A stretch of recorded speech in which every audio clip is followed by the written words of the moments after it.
உலகத்தில் இருக்கிற எல்லா மதத்தையும் 4 படிநிலைகளில் அடைக்கிடலாம். ஒன்று, நட்டக்கல்லை அப்படியே வழிபடுவது, கிரேக்கத்திலும் இருந்தது, தமிழ்நாட்டில் இருக்கு.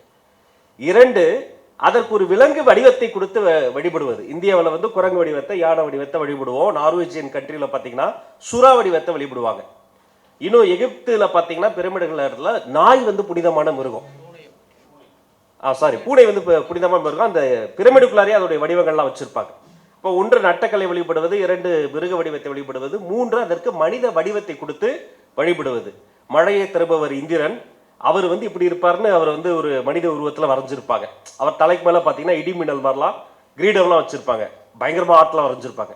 4 அதற்கு ஒரு சிலை வடிவம் கொடுத்து விடுவது, ஒரு மெட்டாலிக் ஆப்ஜெக்ட் அது வந்துடும். இப்போ இந்த 4 படிநிலையில எல்லா மதத்தையும் நம்ம அடைக்கிடலாம். அடுத்துதான் முக்கியமான ஒரு கேட்டகரி வந்தான். அவன் என்ன சொல்றான், இந்த கல் சிலைக்கு, இந்த மெட்டாலிக் ஆப்ஜெக்ட்டுக்கு காது திறக்கணும்ல, அதுக்கு நான் உனக்கு கொண்டு வரேன். அதுக்கு பேர் மந்திரம், அதுக்கு ஒரு உச்சாடனம், அது ஒரு உரத்த வழிபாடு. அது சொன்னா உன்னுடைய பிரேயர்ஸ் அங்கே கேட்கும். சரி பாப்பா, நீ சொல்ற பிரேயர்ஸை நானே சொல்லாமா? நோ, வாய்ப்பில்லை ராஜா, அது நான் தான் சொல்லணும். சரி, நான் கத்துக்கலாமா? இல்லை, இது பிறப்பால் வருவது, உனக்கு நான் கத்து தர முடியாது. நான் மட்டும் தான் பிறப்பேன், நான் மட்டும் தான் சொல்லுவேன். இப்ப அந்த சிலையை உருவாக்குனவன் நான் தான், என்னை வெல்லம்ஸ்தான். அவரு உள்ள இருக்கிறாரு. இப்ப நான் சிலை கிட்ட கூட டைரக்ட் கான்டாக்ட் கிடையாது, இவர் தான் ஏஜென்ட். இவர்கிட்ட பேசிதான் நாங்க உள்ள அப்ரோச்சே பண்ண முடியும். அப்ப இப்படி ஒரு சூது இருக்கு பாருங்க, உலகத்துல மனிதரை தவிர வேற எந்த உயிரினமும் செய்ய முடியாது. அப்ப இந்தியாவில் இதற்கு எதிராக ஒரு கலக குரல் பிறக்கிறது. அவர் தான் வந்த உடனே என்ன சொல்றாருன்னா, அப்ப வந்து இந்த பேச்சு மந்திரம் இதெல்லாம் தாண்டி நிறைய சடங்கெல்லாம் கொண்டு வந்து, இந்த நெருப்புல நீ எதாவது போட்டினா சொர்க்கத்துக்கு போலாம், குதிரையை போடு அப்படின்னு மன்னரெல்லாம் மிரட்டிக்கிட்டு இருந்தாங்க. அப்ப அந்த கலக குரல் வந்து கேட்டார், இந்த நெருப்பில் விழுந்தால் சொர்க்கத்துக்கு போலானா, நீ விழுந்து சொர்க்கத்துக்கு போயேன்னு ஒருத்தர் கேட்டார். கேட்டவர் புத்தர். பேச்சு கலை, அதுவும் கலையில வரும் நான் நம்புறேன். பேச்சு கலையுடைய இந்தியன் ரூட்ஸுடைய பேச்சு கலை ஒரு ஜெனிசிஸா நான் பார்க்கிறேன். அவர் தான் அவருடைய டிசிபிள்ஸை, சீடர்களை பேச, பிரசங்கம் பண்ண, பிரச்சாரம் செய்ய, தர்க்கம் செய்ய, வாதம் செய்ய, விவாதம் செய்ய பயன்படுத்தினார், பழக்கப்படுத்தினார். அவருடைய நோக்கம் 2, தீமைகளில் இருந்து, உடனடியாக வரக்கூடிய தீமைகளில் இருந்து விலங்குகளை காப்பாற்றுவது. எல்லா உயிரினங்களையும் சாக்ரிஃபைஸ் என்ற பேர்ல நெருப்புல போடுறாங்க, அதை நிறுத்து. 2, கவ்வும் தீமைகளில் இருந்து மனிதர்களை காப்பாற்றுறது. கவ்வும் தீமைனா என்ன? இப்போ பண்ணிடுவான், 10 வருஷம் கழிச்சு அதுதான் அவனை வந்து துன்புறுத்தும். அதை மண்ணாசை, பெண்ணாசை, பொருளாசை, ஆசைன்னு அவன் கொண்டு வந்தார். இப்ப இந்த ரூட்டிலேயே பயணித்து கீழைத்தைய நாடுகள்ல இலக்கியம் வளர்ந்து வருது. அது ஜென் தத்துவமா மாறுது. அங்க மெடிடேஷன் இங்க விட ஈஸி. வாக்கிங்கே ஒரு மெடிடேஷன்றான். அவனுடைய தத்துவம், அவனுடைய ஆன்மீகம் அனைத்தினுடைய பேஸ் வந்து தீமைகளில் இருந்து மனிதனை விடுவிப்பது. உலகத்துலங்க ஒரு குதிரை வந்து இன்னொரு குதிரை என்னை ஒடுக்குதுன்னு சொல்லவே சொல்லாது. ஒரு தும்பி சொல்லுமா, இந்த தும்பிகள்லாம் சேர்ந்து என்னை விலக்கி வைத்து விட்டன. எங்கேயாவது ஒரு தவளை சொல்லுமா, என்னுடைய வீடும் இன்னொரு தவளையின் வீடும் 2 இலைகளுக்கு வெளில இருக்கு, நான் சேரி தவளை, அவன் ஊர் தவளைன்னு சொல்லுமா? சொல்லாது. ஆனா மனிதர்கள் சொல்லிக் கொண்டே இருக்கிறார்கள். அப்ப இலக்கியம் எதை தேவை இலக்கியத்தில் அப்படின்னு பார்க்கிற பொழுது, ஒரு மனிதன் சக மனிதனை ஒடுக்கி கொண்டிருப்பது 2024 மாறவே இல்லை. இந்த பிரச்சனையை பேசணும். வெயிலுக்கு ஒரு சிறப்பு நன்றி.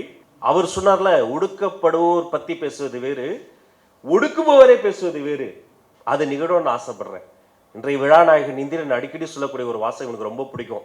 பிசிக்ஸ்னா பிசிக்ஸ் தான், அமெரிக்கன் பிசிக்ஸ், இந்தியன் பிசிக்ஸ்னு 2 இல்லை. ஆனால் லிட்ரேச்சர்ல இருக்கு. இந்தியன் லிட்ரேச்சர் இருக்கு, அமெரிக்கன் லிட்ரேச்சர் இருக்கு, ஆப்பிரிக்கன் லிட்ரேச்சர் இருக்கு. தோழர் வந்து ஆணையை பத்தி சொன்னீங்க. அப்ப அந்த கவிதை எனக்கு நினைவுக்கு வருது. கர்த்தர் வந்து ஒரு கருப்பராக மட்டும் திரும்பி வந்துடக்கூடாது, அவர் என்னையெல்லாம் டார்ச்சர் பண்ணுவாங்க, அவர் வந்து ஒரு கருப்பா மட்டும் தரக்கூடாது. அந்த கவிதைகள்லாம் அப்ப வந்து இந்த மனித விடுதலை பேசிச்சு. நாங்க வயக்காட்டுல இருந்தவங்க, நாங்க தொழிற்சாலைகள் இருந்தவங்க, நாங்க லேபர்ஸா இருந்தவங்க, நாங்க சத்தமா தான் பேசுவோம். எங்களுக்கு மணி அடிச்சா சோறு. நான் பாத்ரூம் போறது கூட பர்மிஷன் கிட்ட தான் போக முடியும். நான் மேட்டுக்குடி அல்ல, நான் ஒரு எலிட் கிடையாது, நான் ரொம்பவும் கீழ் தங்கிய பிரமிட்ல கீழே இருக்கக்கூடிய ஆள். அப்ப என்னுடைய வார்த்தைகள் உறக்க தான் பேசும். சரி, இதுவரை இனி என்ன பேசணும் அப்படிங்கிறத நான் சொல்லணும்னு ஆசைப்படுறேன். அதையும் வீல் சொன்னதுலேயே நான் கோட் பண்ணணும்னு ஆசைப்பட்டேன். சூழலை பேச வேண்டும். மீனான ஒரு நடிகை, அவங்களுடைய கணவர் வந்து இறந்துட்டாரு. ஒரே ஒரு செய்தி சேனல்ல புறாக்கள் வந்து அவங்க பிளாட்ல அதிகமா இருந்ததுங்கிறத ஸ்க்ரால்ல போட்டாங்க. அதோடைய உண்மை தன்மையை ஆராயாம எல்லாரும் ஒரு புறா நடிகை மீனாவின் கணவரை கொன்றதை போல ஒரு தோற்றத்தை உருவாக்கிட்டாங்க. நான் இருக்கிறதுலாம் ஒரு பெரிய ஆபீசர்ஸ், ஆல் இந்தியா ஆபீசர்ஸ் இருக்கிற குவார்டர்ஸ். எங்களுடைய வாட்ஸ்அப் குரூப்ல டிஸ்கஷன் நடக்குது, புறாவை கொள்வது எப்படி. பெரிய ஆபீசர்ஸ் அட்வைஸ்லாம் சொல்றாங்க, நம்மளுடைய அட்ரஸ்க்கு வந்து இந்த பட்டாசு வெடிக்கிற மாதிரி நம்ம ஒன்று பண்ணி மேலே வந்து பட்டாசு தூக்கி போடலாம், ஃபினாயில் ஸ்ப்ரே பண்ணலாம், ஆசிட் ரெயின் பாசிபிளா அப்படின்னு பேசிக்கிறாங்க 2 ஆபீசர்ஸ். பதட்டமா இருந்தது. தமிழ் இலக்கியத்துல மானப்புறா பத்தி பேசியிருக்கோம். தமிழ்நாட்டினுடைய மாநில சின்னமே ஒரு மரகத புறா. டார்வின் புறாவை பத்தி நிறைய எழுதியிருக்கிறாரு. குரங்குகளை பத்தி, நாய்களை எழுதியதை பத்தி புறாவை பத்தி எழுதியிருக்காரு. டெஸ்லா புறாவை வளர்த்திருக்கிறாரு. சமாதானத்தின் அடையாளமே புறாதான். ஆனா ஒரு செய்தி எப்படி பாருங்க, அப்ப மனிதனை உடக்குவது, மனிதனை அடக்குவது, அதோடைய விடுதலை மட்டும் இலக்கியம் பேசக்கூடாது. மனிதன் சுற்றி இருக்கிற எல்லா உயிரினங்களையும் ஏதோ ஒரு வகையில் ஒடுக்கி கொண்டே இருக்கிறோம். ஒரு நாய் ஒரு மனிதனை கடித்துவிட்ட பிறகு நாய்களை ஒழிப்பதை பற்றி எல்லோரும் வீர தீரமாக ஃபேஸ்புக்கில் எழுதுறாங்க. இந்த நாய் எத்தனை பேர் அழிச்சான்னு யாருமே சொல்றது கிடையாது. அப்ப வெறும் மனிதன் கிடையாது, மனிதன் உயிர்களை ஒடுக்குவதை பற்றி பேசணும். அப்போ மூன்றாவது இங்க நான் சொல்லி நிறைவு செய்யணும்னா, அண்ணன் இயக்குனர் பாஸ்கர் சக்தி சொன்னதை போல வேற வழியில் டெக்னாலஜியை நம்ம பயன்படுத்தி தான் ஆகணும். அதை இந்த டூலை எப்படி எஃபெக்டிவாக பயன்படுத்திக்கலாம். ஒரு நிமிஷம் தான் ரீல்ஸ்னா, ஏன் அதை ஒரு நிமிஷத்தில் வச்சாதான், ஒரு நிமிஷம் தான் என்னுடைய அட்டென்ஷன் ஸ்பேன். முன்பெல்லாம் 45 நிமிட வகுப்பு இருந்தது. அப்போ அட்டென்ஷன் ஸ்பேன் 45 மினிட்ஸ் இருந்தது. இன்னைக்கு ஒரு நிமிஷம் தான் ஒரு மனிதனுடைய அட்டென்ஷன் ஸ்பேன். எல்லாருமே ADHD மனிதர்களாக தான் வாழ்ந்து கொண்டு இருக்கிறோம். இப்போ இந்த டூலை பயன்படுத்தி அவனை எப்படி நம்ம செறிவாக மாற்ற முடியும். இன்னும் படமையை தூக்கி பிடிச்சிக்கிட்டு ஒரே சூரியன் ஒரே சந்திரன்லாம் சொல்ல முடியாது, அதை தாண்டிட்டோம். இன்னைக்கு ஜூபிட்டருக்கு 12 சந்திரன் அப்படின்னு சொல்றாங்க. நீங்க வடகிழக்கு சொன்னீங்கல்ல, வியாழன் கிரகத்திற்கு 2 தென்துருவங்கள் இருக்கிறத கண்டுபிடிச்சிருக்கு ஜேம்ஸ் வெப் டெலஸ்கோப். இப்பதான் கண்டுபிடிச்சிருக்கு. பால்வெளியில் அப்படியே பக்கத்தில் போயிட்டோம்னா எக்ஸோ பிளானட்னு ஒன்று கண்டுபிடிச்சிருக்கிறாங்க. அந்த எக்ஸோ பிளானட் 2 சூரியன்களை சுற்றி கொண்டு இருக்கிறது. 2 சூரியனும் தன்னை பக்கத்தில் சுற்றிக்குது. Binary solar சிஸ்டம்ன்றாங்க. இப்போ யோசிச்சு பாருங்க, ஒரே சந்திரன் ஒரே சூரியன் ஒரே தலைவர் அப்படின்னு நம்ம பேசிக்கிட்டு இருக்கோம். அப்ப இதுவரை நாம் அதிகமாக பேசினோம், இன்னமும் பேச வேண்டும். என்னது? மனித விடுதலை. இப்போது நிகழ்ந்து கொண்டிருப்பது என்னது? மனிதனால் சுற்றி இருக்கக்கூடிய இந்த உயிரினங்களுக்கு வர வேண்டிய விடுதலை. இனிமேல் வர வேண்டியது என்னது? இதுவரை பேசாத புதுமை, இதுவரை இல்லாத துணிச்சல் இனியாவது வர வேண்டும் என்று சொல்லி இந்த நல்வாய்ப்புக்கு நன்றி பாராட்டி விடைபெறுகிறேன். நான் தொடர்ந்து தமிழில் வாசிக்கக்கூடிய வாசகன் என்ற முறையில் சில கருத்துக்களை முன்வைக்க விரும்புகிறேன். ஒரு வாசகனாக மட்டும் என்றால், ஒரு பத்திரிகை ஆசிரியனாகவும் வாசகனாகவும் தமிழில் வருகிற ஒவ்வொரு படைப்பையும் நான் படிக்க வேண்டிய அல்லது படித்து தீர வேண்டிய ஒரு இடத்தில் இருப்பதனால் நாம் செய்ய வேண்டியது என்ன என்பதை பற்றி எனக்கு சில எண்ணங்கள் இருக்கின்றன. அது கூட ஒரு தோராயமான எண்ணங்கள் தானே தவிர அவை பெரிய முடிவுகள் அல்ல. சமகாலத்தன்மை என்று வருகிற போது நான் ஒன்றை மிக மிக வலியுறுத்தி கூற விரும்புகிறேன். தமிழ் எழுத்தாளன் மீது மனோரீதியான ஒடுக்குமுறை மிக கடுமையாக நிலவுகிறது. ஒரு எழுத்தாளன் எதை வாழ்கிறானோ, எதை காண்கிறானோ, அதை வெளிப்படையாக எழுத முடியாத ஒரு சூழல் என்பது இன்றைக்கு இருக்கிறது. இன்றைக்கென்றால், முன்னால் நாம் சுதந்திரமாக இருந்தோம் என்றால் நிச்சயமாக இருந்தோம். எப்படி என்று சொன்னால், சங்க இலக்கிய காலம் தொட்டு ஏன் கடந்த ஒரு 20-25 வருடங்களுக்கு முன்பு வரை கூட இலக்கிய பிரதிகள் இலக்கியம் அறிந்த வாசகர்களால் மட்டுமே படிக்கப்பட்டு மதிப்பிடப்பட்டன. இப்பொழுது அது இலக்கியத்தோடு எந்த தொடர்பும் இல்லாத, எந்த தொடர்ச்சியும் இல்லாத ஒரு பெரிய பரப்பிற்குள்ளாக இலக்கியம் செல்கிற போது மிகப்பெரிய கலாச்சார அழுத்தங்களும், அழுத்தம் மட்டுமல்ல, கலாச்சார வன்முறைகள் இன்றைக்கு ஒரு எழுத்தாளன் மீது சுமத்தப்படுகின்றன. ஒரு எழுத்தாளன் இதுவரை தமிழில் பேசப்படாத அல்லது சிலருக்கு நிஜமாகவோ போலியாகவோ அதிர்ச்சியூட்டக்கூடிய ஒரு விஷயத்தை இன்றைக்கு எழுதிவிட்டு அதை ஒரு சமூக வலைத்தளத்திலோ அல்லது பிரபல பத்திரிகையிலோ வெளியிட்டு விட்டு அவனால் அடுத்த அலுவலகத்திற்கு செல்ல முடியுமா என்பது ஒரு கேள்வி. வீட்டில் இருப்பவர்களிடம் அவன் இயல்பாக உரையாட முடியுமா என்பது ஒரு கேள்வி. என்றால் இலக்கியத்தின் வழியாக பார்ப்பதற்கு பதிலாக வேறு வேறு கண்களால் பார்க்கக்கூடிய ஒரு சூழல் இருக்கிறது. அதற்கு எழுத்தாளன் கொடுக்க வேண்டிய விலை என்பது இருக்கிறது. அதாவது சில வருடங்களுக்கு முன்பு தமிழில் ஒரு விஷயம் நடந்தது. எழுத வருகிற எல்லா பெண்களின் மீதும் வன்முறையை செலுத்தினார்கள். பெண்கள் தங்கள் உடலை பற்றி எழுதுகிற போது அவர்களை எந்த அளவிற்கு கொச்சைப்படுத்த முடியுமோ கொச்சைப்படுத்தப்பட்டு விமர்சனங்கள் வந்தன. இது பெண் எழுத்தாளர்களுக்கு மட்டுமல்ல, எவன் ஒருவன் மிக உக்கிரமான உண்மைகளை எழுதுகிறானோ, நம் காலத்தின் உண்மைகளை எழுதுகிறானோ, அவன் மீது மானசீகமான ஒடுக்குமுறை தமிழில் நிகழ்ந்து கொண்டிருக்கிறது. இந்த ஒடுக்குமுறை என்பது சாதியவாதிய சக்திகளால், மதவாத சக்திகளால், பண்பாட்டு போலிகளால், மரபு என்ற பெயரில் தொடர்ந்து மனங்களை ஒடுக்குகிறவர்களால் அல்லது சமூக வாழ்க்கையில் மனிதர்களை ஒடுக்கிறவர்களால் இது பல்வேறு தளங்களில் மேற்கொள்ளப்படுகிறது.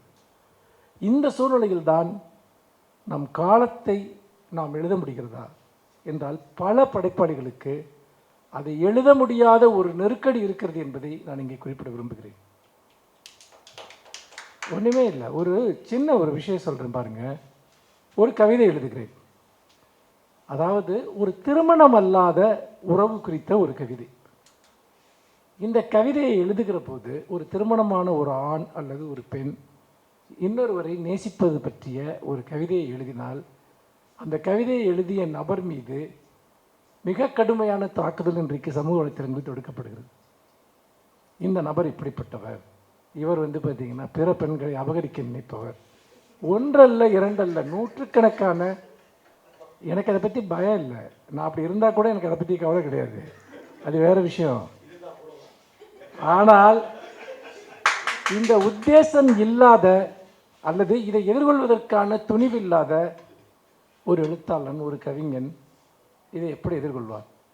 அவன் எதிர்கொள்ளலாம் தேவையில்லை, அடுத்த முறை இதை எழுதவே மாட்டான். ஆட்டோமேட்டிக்காக அவனுடைய மனம் சுருங்க ஆரம்பித்து விடும். அவன் மனம் சுருங்குவதே கூட அவனுக்கு தெரியாது.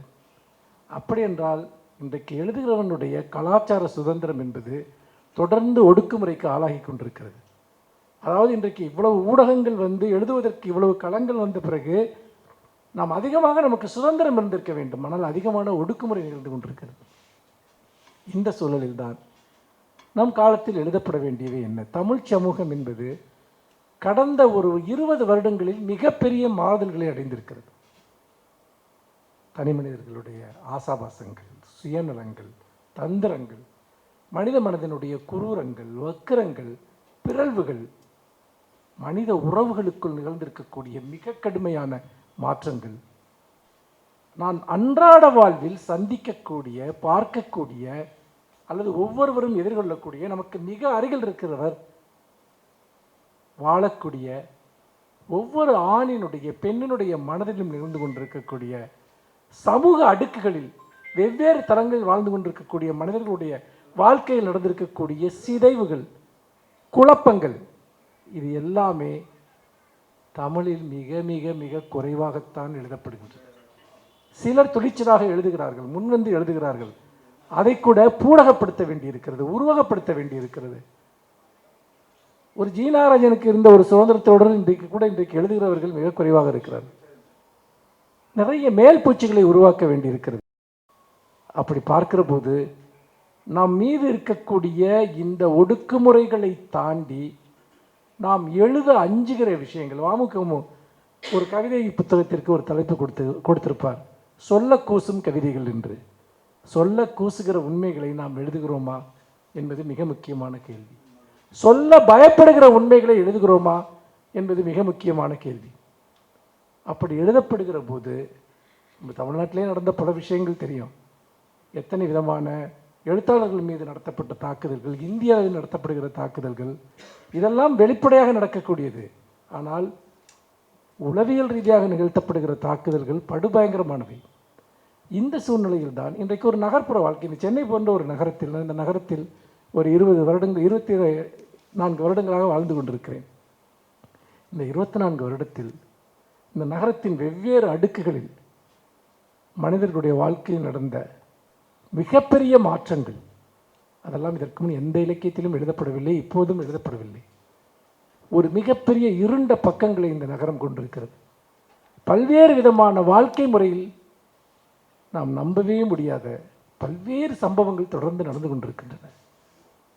எனக்கு தெரியும், பாஸ்கர் சக்திக்கு தெரியும், வெயிலுக்கு தெரியும். நாங்கள் ஒரு பத்திரிகையாளர்களாகவும் ஊடகவியலாளர்களாகவும் நாங்கள் சந்திக்கிற மனிதர்களிடமிருந்து இந்த கதைகளை கேட்டுக்கொண்டே இருக்கிறோம். அந்த கதைகள் எதுவுமே எழுதப்பட முடியாத கதைகளாக இருக்கின்றன, சொல்லப்பட முடியாத உண்மைகளாக இருக்கின்றன. ஏன்? ஒரு 100 வருடங்களுக்கு முன்பு கூட ஆங்கில இலக்கியத்தில் இது போன்ற மாற்றங்களை எல்லாம் துணிச்சலாக எழுதுகிறார்கள், பிரெஞ்சு இலக்கியத்தில் எழுதுகிறார்கள். ஏன் தமிழில் எழுத முடியாத ஒரு அச்சம் படைப்பாளிகள் மனதில் விதைக்கப்பட்டிருக்கிறது? நம்முடைய சமூகம் ஒரே நேரத்தில் ஒரு சாதிய சமூகமாகவும் இருக்கிறது, ஒரு நவீன சமூகமாகவும் இருக்கிறது. எப்படி நீங்கள் ஒரே நேரத்தில் 2 குதிரைகளில் பயணம் செய்ய முடியும்? இந்த சமூகம் உடைந்து உருமாறவே இல்லை. அதாவது நவீனத்துவத்தினுடைய மேலோட்டமான நுகர்வு கலாச்சாரத்தை மட்டும் இந்த சமூகம் எடுத்துக்கொண்டதே ஒழிய நவீனத்துவம் கொடுத்த லிபரலிசம், விடுதலை உணர்வை இந்த சமூகம் அடையவே இல்லை. அப்படி இருக்கிற போது படைப்புகளுக்குள், படைப்பாளிகளுடைய சுதந்திரத்திற்குள் அது தீவிரமாக எதிரொலிக்கிறது. எல்லாருடைய படைப்புகளுக்குள்ளாகவும் ஒரு வரையறுக்கப்பட்ட மோல்டு ஒன்று உருவாகி விடுகிறது. அந்த மோல்டுக்குள்ளாக படைப்பாளி பாதுகாப்பாக பதுங்கி இருந்து வேலை செய்ய வேண்டியிருக்கிறது. இந்த பதுங்கி இருக்கக்கூடிய தன்மை என்பது அவனுடைய தேர்வு அல்ல, அவனுடைய சர்வைவல். அதையே தாக்கி தகர்க்கக்கூடிய அளவிற்கு இன்றைக்கு கலாச்சார ஒடுக்குமுறை என்பது எழுத்தாளர் மேல் இருக்கிறது. நான் அரசியல் ஒடுக்குமுறைகளை பற்றி பேசவே இல்லை. கலாச்சார ஒடுக்குமுறை அளவுக்கு அரசியல் ஒடுக்குமுறைகள் இல்லை என்று கூட நான் சொல்வேன். அதை எதிர்கொள்வதற்கு ஒரு சட்டபூர்வமான அமைப்பு கூட இருக்கிறது. இன்றைக்கு நீங்கள் ஒரு அரசியல் ரீதியாக ஒரு ஒடுக்குமுறைக்காக நீங்கள் நீதிமன்றத்திற்கு செல்ல முடியும். ஆனால் உளவியல் ரீதியாக நீங்கள் ஒரு விஷயத்தை எழுதுறதுக்காக நீங்கள் தாக்கப்பட்டீர்கள் என்றால் நீங்கள் எங்கு போய் நியாயம் தேடுவீர்கள்? நீங்கள் உங்களுடைய மொராலிட்டி என்பது ஒரு தாக்குதலுக்கு உள்ளாகிறது என்று சொன்னால் நீங்கள் எங்கு போய் நியாயம் கேட்பீர்கள்? நீங்கள் ஒரு கேரக்டர் அசாசினேஷனுக்கு நீங்கள் எழுதிய ஒரு படைப்பிற்காக ஆளானீர்கள் என்றால் நீங்கள் எங்கு போய் நியாயம் கேட்பீர்கள்? படைப்பாளி தன்னளவில் சுருங்கிக் கொண்டே இருக்கிறான். தமிழ் சமூகம் என்னை பொறுத்த வரைக்கும் 20-25 வருடங்களில் உள்ளூர நொறுங்கி சிதைந்திருக்கிறது. பல தளங்களில் அழுகி போக தொடங்கி இருக்கிறது என்று கூட நான் சொல்வேன். ஆனால் அந்த அழுகலை சந்திப்பதற்கு எப்படி ஒரு சமூகத்திற்கு துணிச்சல் இல்லையோ அதே போல படைப்பாளிகளுக்கும் அந்த துணிச்சல் இல்லாத ஒரு சூழல் நிலவுவதை நான் பார்க்கிறேன். ஓரடி எடுத்து வைக்கிறோம், 2 அடி எடுத்து வைக்கிறோம். யாருக்கும் ரொம்ப அதிகமாக அவருடைய மனம் புண்பட்டு விடாமல் இருப்பது எப்படி என்று பார்க்க வேண்டியிருக்கிறது. இப்போதெல்லாம் எது சொன்னாலும் யாருக்காவது மனம் புண்பட்டு விடும். அப்படிப்பட்ட ஒரு சூழ்நிலையில் மனம் புண்படாத எழுத்துக்களை எவ்வளவுதான் எழுதுவது என்று தெரியவில்லை. எழுத்து என்பது மனதை புண்படுத்துவதற்காகத்தான் எழுதப்படுகிறது. நீ இதுவரைக்கும் யாராக இருக்கிறாயோ அதை புண்படுத்துவதற்காகத்தான் எழுத்து. புண்படுத்தாவிட்டால் அது எதற்கு அந்த இலக்கியம்? உலகத்தின் மகத்தான இலக்கியங்கள் அனைத்துமே ஒரு ஒட்டுமொத்த கலாச்சாரத்தை கூட புண்படுத்தி இருக்கிறது, மதங்களை புண்படுத்தி இருக்கிறது, நம்பிக்கைகளை புண்படுத்தி இருக்கிறது. ஆனால் யாரையாவது நம்மால் புண்படுத்த முடிகிறதா? இதை விட வாழ்க்கையில் தோல்வி ஏதாவது இருக்க முடியுமா? அப்படி பார்க்கிற போது, ஏனென்றால் புண்படுவதாக சொல்பவர்கள் யாரும் புண்படுவதே இல்லை. மாறாக அவர்கள் இதையெல்லாம் தடுத்து நிறுத்த விரும்புகிறார்கள். காலம் தன்னை நோக்கி முன்னோக்கி சென்று விட்டதை, அது அந்த முன்னோக்கி சென்று விட்ட காலத்தின் எச்சங்களாக அவர்கள் இருந்தபோதும் கூட ஒரு ஹிப்போக்ரசி. நாங்கள் பார்த்திங்கன்னா ஒரு பெரிய பண்பாட்டை உடையவர்கள், ஏதோ பெரிய மரபை உடையவர்கள், எங்களுக்கு இன்னும் ஒரு பெரிய விழுமியங்கள் இருக்கின்றன என்றெல்லாம் ஒரு போலி பகட்டு ஆடையை அணிந்து கொண்டிருக்கக்கூடிய ஒரு சமூகம். எழுத்தாளன் தான் முதலில் சுதந்திரமாக சிந்திக்க ஆரம்பிக்கிறான். எழுத்தாளன் தான் ஒரு சமூகத்தினுடைய மாறுதல்களை, உடைவுகளை, சிதைவுகளை பேச ஆரம்பிக்கிறான். ஆனால் ஒரு எல்லையோடு அவனுடைய சுதந்திரம் தடுத்து நிறுத்தப்படுகிறது. அது வெளிப்படையாக நிகழ்வதில்லை, மானசீகமாக நடக்கிறது, மனதளவில் நடக்கிறது.